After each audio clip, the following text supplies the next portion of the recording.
আমি ঘুরতে যাই। রাত্রে হইছে আবার আর ঘুরতে যা। কি করবো না চল। রে কি বাবা খুব ভয় লাগতেছে রে। কিছু হবে না।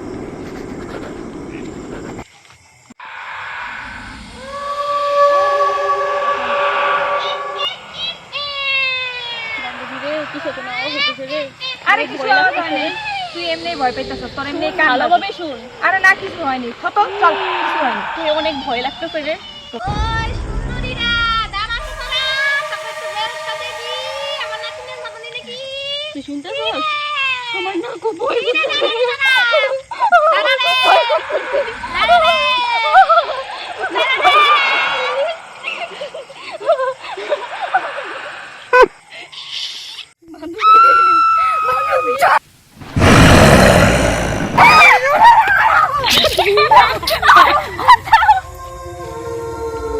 তোদের আজকে আমি বাঁচাও ঠাকুমা।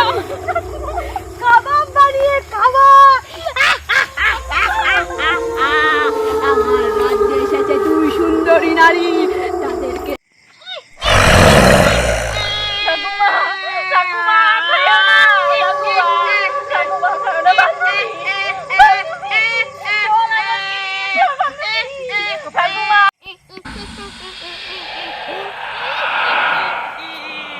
আরে পেতনি বোন, তুমি আমগো খাইতা এই কথা আগেই কইতা।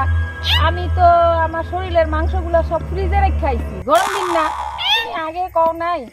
এ বান্ধবী তুই আগে কস না, তাহলে আমি ওরাই খাইতাম। তুই আমারে কি বিপদে ফালাইলি বান্ধবী। অতিশাব দিলে আমি ভুট্টারে বলদা বানাইতেছি, তুই চুপ করে থাক। ও তাই নাকি? তো পেতনি বোন আপনি কালকে খাইবেন আমরা, হ্যাঁ আমাকে কালকে খাইবেন হইব? তাহলে ঠিক আছে কালকে যেন ঠিক রাত্রি 12টার দিকে আমার এক বাটি মাংস চাই। ঠিক আছে কাল ফ্রিজের থেকে যত মাংস আছে সব আমাকে এনে দিবি, না হলে কিন্তু তোদের রেহাই নেই আমার এই হাতের থেকে, বলে দিলাম। ঠিক আছে আমরা কালকে সব শরীরের মাংস নিয়ে আসুন শরীরে লাগায়া, হ্যাঁ ঠিক আছে আজকে তাহলে আমরা যাই, কিন্তু হ্যাঁ বেশি তুড়ুর বুড়ুর করিস না রে।